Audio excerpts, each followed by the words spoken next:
Bom dia, amados. Desejo saudá-los com a graça, a misericórdia e a paz do nosso Senhor Jesus Cristo. Amém? Hoje nós vamos falar de Provérbios 16, dos versos 25 a 33. Esse texto, de Provérbios que vamos desenvolver hoje, a Bíblia nos adverte sobre a importância de escolher caminhos retos e confiar em Deus, em vez de seguir ilusões ou confiar em sorte. Vamos começar falando do verso 25, mas antes vamos orar. Obrigado, Jesus, por mais essa oportunidade de logo pela manhã compartilhar a Tua palavra. Que ela fale aos nossos corações e nos ajude a andar de forma agradável ao Senhor. É o que oramos em Teu nome hoje para todos sempre. Amém. Então o verso 25 assim diz: há caminhos que parecem ser certo ao homem, mas no final conduz à morte. Provérbio 16, 25 é curioso, pois é repetido letra por letra lá no capítulo 14, verso 12. A pergunta é, será que Salomão esqueceu de que já o havia registrado? Acredito que não. Uma vez que o Espírito Santo moveu os escritores da Bíblia para que registrassem a palavra de Deus inspirada. Então, ele não esqueceu do que havia registrado. A verdade é que essa verdade aqui expressada por esse texto é tão importante que vale a pena ser recapitulada em contexto diferente. Nesse caso aqui, a atitude de um homem agir guiado exclusivamente por suas percepções e opiniões pessoais. Para um homem assim, e para qualquer outro ser humano, sempre há um caminho que parece certo. O problema é que facilmente notamos inúmeras contrariedades de opções consideradas corretas. Identificamos também a diferença profunda que há entre as pessoas e também essa variedade de posições como sendo resultado da ignorância e da insensatez do homem pecador. Por isso, cada um deve ser cauteloso, mesmo diante do que lhe parece cristalinamente correto. Consciente da sua imperfeição, ele deve se submeter ou deve submeter a sua opinião a dois árbitros: a conselheiros bíblicos, Sem diretrizes a nação cai. O que salva é ter muitos conselheiros, Provérbios 11, 14. É isso que Salomão considera uma prova de sabedoria. O segundo árbitro, é a palavra de Deus, pois o mandamento é lâmpada, instrução, e a instrução é luz, e as advertências da disciplina são um caminho que conduz à vida, Provérbios 6, 23. O pai de Salomão, o rei Davi, pensava do mesmo modo, quando ele diz lá em Salmo 19, 8, os preceitos do Senhor são justos e dão alegria ao coração. Por isso, a conclusão do escritor é que agir segundo a própria opinião, ignorando os conselhos do sábio e o ensino da Bíblia, é algo que conduz à morte. E você? Confia tanto em sua opinião a ponto de arriscar seu bem-estar e até a sua vida? Você quer mesmo arriscar? Verso 26 nos diz: o apetite do trabalhador o obriga a trabalhar, a sua fome o impulsiona. Salomão, apesar da sua enorme fortuna, comandou muita gente em seu reinado e conheceu a situação dos trabalhadores. Enquanto ele, como rei, trabalhava para alcançar grandes realizações e elevar seu nome entre os reinos da terra, sabia que seus servos eram motivados pelos interesses mais básicos e cotidianos dos seus. Então ele transmite essa ideia dizendo que o apetite, a fome do trabalhador o obriga a trabalhar. Nem todos podem alcançar grandes realizações, mas todos têm as necessidades diárias que o fazem buscar seu suprimento. Vai trabalhar, neguinho. Isso nos ensina, em primeiro lugar, que somos seres limitados e que qualquer vanglória é tão passageira quanto a fartura de uma refeição, motivo pelo qual todos os homens devem ser humildes. A segunda lição é que o homem não pode se dar o luxo de fazer somente o que quer. Ele tem de fazer o que precisa, pelo que a sua fome o impulsiona. Assim ele deve conter seus desejos, tanto da preguiça quanto da ação irresponsável, pois precisa trabalhar e sustentar a si e aos seus familiares. Por isso ele precisa muitas vezes passar até por sérios dissabores, porque a necessidade o torna dependente do trabalho. E quando se trata de um crente, isso também o torna mais dependente de Deus, pois o Senhor é o provedor dos seus filhos. Então nós devemos lembrar que a fome nos moverá todos os dias. Então nós devemos entender, isso e agir com responsabilidade e disciplina. O verso 27 assim diz: o homem sem caráter maquina o mal, suas palavras são um fogo devorador. Salomão conhecia essa habilidade que o homem possui, assim como sabia que ela pode ser usada para finalidades menos nobres. Ele ensinou que o homem sem caráter maquina o mal. A palavra maquina significa literalmente cavar, como alguém que garimpa arduamente algo para usar visando fazer o mal aos outros. Isso quer dizer que há ímpios que gastam tempo planejando situações traiçoeiras, discursos falsos, intrigas destruidoras e difamações danosas. Eles não se apressam em efetuar seu intento, mas o planejam com calma, tornando-se com isso um homem muito perigoso. Depois de planejar seus maus intentos, o resultado é que suas palavras são um fogo devorador.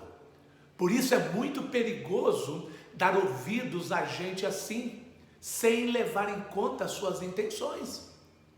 Sejamos cautelosos ao acreditar em gente que, mesmo que tenha aparência de bondade, fala coisas que desacreditam e difamam os outros. Devemos ser, além de simples como as pombas, também prudentes como a serpente, Mateus 10,16 nos diz. Caso contrário, seremos cúmplices bobos das traquinagens de homens perigosos e mentirosos. O verso 28 nos diz: o homem perverso provoca dissensão, e o que espalha boatos afasta bons amigos. O que Salomão está dizendo aqui é que o homem perverso, sua perversidade, que toma muitas formas, causa divergências e divisão entre amigos. A razão desse provérbio é alertar contra ataques desse tipo de pessoas, já que eles vêm travestidos de amizades, preocupação e avisos de um amigo. Só que não. Nesse caso, eles são falsos amigos. O final do versículo mostra dizendo que o perverso afasta bons amigos. Mas de que forma ele faz isso? Simples. Espalha boatos. Ele não faz ataques abertos, nem assume uma postura honesta. Antes ele vai de um em um, inventando mentiras e distorcendo a verdade para que um amigo pense mal do outro. Normalmente, o perverso, depois de suas fofocas forjadas, diz o seguinte: olha, estou contando isso só para você, porque você é meu amigo e porque fiquei muito preocupado. E sobre a pessoa que eu estou falando isso para você, nós temos de orar por ela. Olha que amigo da onça. Quem ouve palavras assim, pensa se tratar de uma pessoa de Deus. Mas a verdade é que se trata de um homem perverso. O alerta é: o mal se fantasia de bem, do mesmo modo que Satanás se apresenta como um anjo de luz. O verso 29, Provérbios 16, 29 diz: o violento recruta o seu próximo e o leva por um caminho ruim. Salomão alerta seus leitores de que o violento recruta o seu próximo. Cuidado com aqueles que aliciam para a maldade. Isso mostra que a maldade não gosta de andar sozinha. Ela quer parceiros, apoio e aprovação de um grupo que compartilhe seus intentos perversos. O que leva os homens maus a buscar parceiros. Esse desejo de recrutar para se fazer o mal torna muito perigosa a companhia de tais pessoas. O perigo, nesse caso, não é o de um perverso fazer uma maldade, mas de ser gentil e de fazer convites agradáveis. Isso não é loucura? Essa gentileza que normalmente seria boa, torna-se má ao levar por um caminho ruim. Aquele que aceita tais convites como esses, dessas pessoas. É o que nós estamos vendo, jovens sendo levados para os caminhos maus, para as drogas, para os furtos, para os roubos, porque aceitam esses convites. O alerta então é duplo. O primeiro é direcionado a quem é assediado por esses falsos amigos. Se afaste daqueles que, apesar dos sorrisos, vivem distante de Deus e da sua palavra. O segundo é dado aos pais e amigos verdadeiros daquele que é alvo desse tipo de recrutamento. Alerte-o e até repreende-o, visando o seu bem e a evitar prejuízos futuros. Afinal, o mal vem muito rápido sobre a vida dos tolos, mas pode levar uma vida toda para ser solucionado. O verso 30 diz: quem pisca os olhos planeja o mal, quem franze os lábios já o vai praticar. O fato é que não é raro vermos demonstrações de falsidades e tramas ocultas com a intenção de destruir. Sobre essa disposição de tramar e efetuar o mal de modo oculto e traiçoeiro, Salomão diz que quem pisca os olhos planeja o mal. Piscar os olhos significa dar sinais codificados aos comparsas no planejamento de ações destruidoras contra outros. Já viu aquela questão? Opa, é por aí mesmo. Se o versículo anterior diz que os maus recrutam parceiros, esse texto mostra como os planos dessa conspiração são levados a cabo. A comunicação secreta é a arma para pegar desprevenidos seus alvos e derrotá-los de um só golpe, sem que possam se defender. O texto segue e acrescenta que quem franze os lábios já o vai praticar. Nesse caso, o gesto não é tão claro quanto piscar os olhos. Comprimir um lábio contra o outro pode significar uma reprovação secreta da vítima ou a comemoração prévia de um triunfo pelo qual se está trabalhando por meio da conspiração. O fato é que ainda se trata de gestos que somente os conspiradores entendem e que os tornam mais perigosos. Por isso, se você notar que pessoas o procuram em segredo para criticar quem não está perto, ou pede segredo de coisas que deveriam ser reveladas para o bem alheio, desconfie de que você pode ser alvo do recrutamento dos perversos, conforme ensinado no versículo anterior. para fazer parte de uma conspiração contra alguém indefeso. Nesse caso, não participe de algo assim e traga o mal à luz. Não participem das obras infrutíferas das trevas, antes exponham-nas à luz, porque aquilo que eles fazem oculto, até mencionar é vergonhoso, mas tudo o que é exposto pela luz torna-se visível, pois a luz torna visíveis todas as coisas. Efésios 5, 11 e 13. O verso 31 diz: o cabelo grisalho é uma coroa de esplendor e se obtém mediante uma vida justa.